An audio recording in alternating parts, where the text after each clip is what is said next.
towering above the Sonoma Valley is a legend among legends.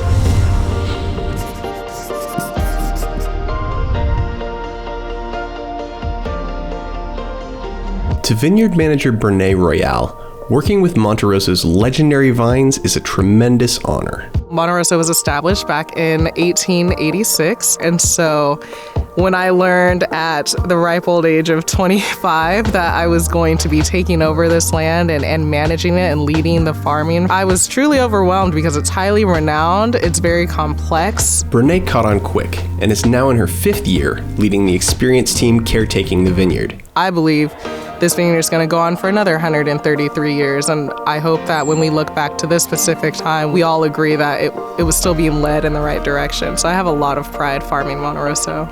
From its perch high above the fog line, Monte Rosso isn't shielded from elements like frost and extreme heat.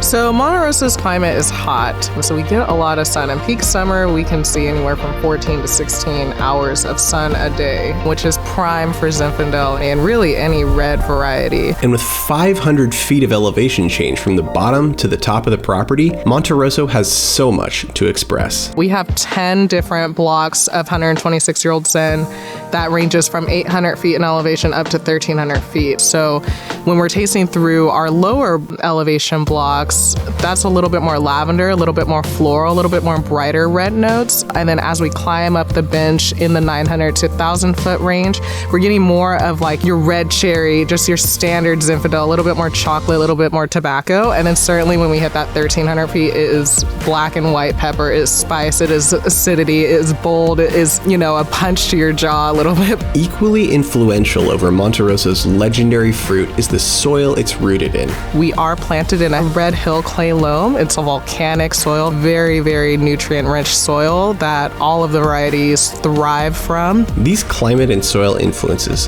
help Monte Rosso wine continue to stand the test of time. I actually enjoyed a Monte Rosso wine from 1964 not too long ago, and it was drinking beautifully. It lost a little bit of the acidity, wasn't as well-rounded, but was holding up. The color was beautiful. Easily one of the most well-known vineyards producing Zinfandel, Monte Rosso Vineyard is a definitive legend. I think Monte Rosso overall is a legendary vineyard. I think what makes the Zinfandel part of the legend is the fact that it's 126 years old. It's been here for over a century. Here, have a glass of history. That's Monte Rosso Zinfandel.